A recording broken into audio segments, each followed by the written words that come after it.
So you've been learning about sensation perception for a whole semester now. So you probably know, have a pretty good idea what it takes to see the world. You probably assume, like most of us, that at the very least it takes eyeballs and an optic nerve, right? Maybe not. For decades now, we've known that people who lose their sight due to conditions like retinoblastoma, which is a cancer of the eye, we actually lose the physical eyeballs or optic nerves, can still get around in the world only using sound. They use a technique called echolocation. Echolocation is something that is used throughout the animal kingdom. You probably heard of bats using it to find insects in the dark. Many birds use it. Dolphins use it. Echolocation works by an animal sending out a sound wave, a pulse of sound, that then reflects off of objects or other animals. And they can determine by how long it takes to reflect back, or the distortion of the sound, how far away something is. Humans can learn to do this by sending out pulses of sound using some kind of clicking sound. Some people do it with a snap of the fingers. Some people will clap their hands. But the most common and effective method is creating a clicking sound with the tongue, like this. These really high frequency percussive pulses go out and they echo from the walls, from objects, from other things in the environment. And we've known ever since the 1940s that people can learn to do this and have a sense of perception of the environment without any vision, but actually seeing. In an experiment in 1966, James Taylor wanted to look at how easy it was to teach echolocation and to create perception using just sound. He was a behaviorist, so he thought that behavior and feedback from behavior would precede other things like perception. In his experiment, he had people sit in front of a table in which there were plates that were randomly set out in specific positions at arm's length. These people were either sighted people who were blindfolded, or they were people who were very recently blind, who had very recently lost their eyesight due to disease or damage. And he had them reach out randomly to try to find the plate while speaking, "Where are you? Where are you? Where are you?" And his idea was that even if they could not consciously distinguish those complicated features of the echoes from their own voice, that they would still perceive them on some level. And when they reached out and made contact with one of the plates, it would create the feedback necessary to start to begin to get perception. And what he found was remarkable. He was able to teach people how to echolocate, to find the plates, with just a few hours of training. And while very, very, very few people in this experiment actually perceived the echoes themselves, many had the perception of knowing where the plates were, and some even started to see them. These are people with no vision, or people with normal vision who have blindfolds and cannot see at all. Recently, researchers have tried to look into this more in depth using fMRI technology, something that wasn't available back in 1966. Gavin Buckingham et al. In 2014 did a really clever experiment where they used echolocators in a size-weight illusion task. This is a type of illusion where you lift a box, and if it's smaller, it will seem heavier. So basically, they would have boxes of different sizes, but every box was actually weighed to be exactly the same. They were constructed that way. And people would lift them with a pulley after seeing them from a distance.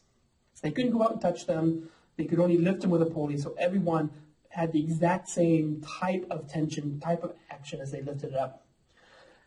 And for sighted people, this creates a dissonance between what you see and what you expect when you go to pull it. So you see a smaller box, and you go to pull it, and it feels as heavy as a larger box. But because you expected it to be less heavy, you actually evaluate it to be heavier than it actually is. This is a connection between the vision system and the somatosensory system. So what would happen in blind people using echolocation? Because if all they're getting is just a position, there's absolutely no reason that they should get a visual illusion. But they did. The people who were expert in echolocation got the same exact illusion effect as sighted people who were actually looking at the boxes. One researcher in Durham University in the UK, Laura Thaler, has done quite a bit of this fMRI work to understand what's going on in the brains of people using echolocation. So this was started in 2011, a series of experiments that this person did. And at first what they did is they wanted to actually record what's happening in the brain while people were hearing clicks. So they would first have blind people go into a room where there were objects at different places in the room, create the clicking sound, and they would record the clicks and would have microphones on the ears to actually record the echoes as well. And then they would feed the echoes up through plastic tubes into the ears while people were in echo in an fMRI machine. So you can actually get the effect of what it's like in the person's brain as if they're in a room clicking and hearing echoes. In people with normal vision, all they heard were the clicks. So compared to complete silence, there was activation in the auditory cortex. If you added background noise, they didn't hear the echoes at all. For people who were expert in echolocation, though, compared to silence, the clicking sound did activate the auditory cortex, but it also activated the V1 area, the calcerine sulcus in the occipital lobe. So they were activating the same part of the brain that's activated in sighted people who are seeing the environment. And when you add the background noise, the activation of the auditory cortex went away, but the visual cortex was still there. They went on to do this also with objects moving in space. And the sense of perceiving the movement of sound, so hearing a sound that moves across the auditory field, was exactly the same in the blind people and the sighted people. But in the blind people who were experts in echolocation, it was also activating the visual cortex and the superior medial temporal cortex, the area of the brain normally associated with processing visual movement.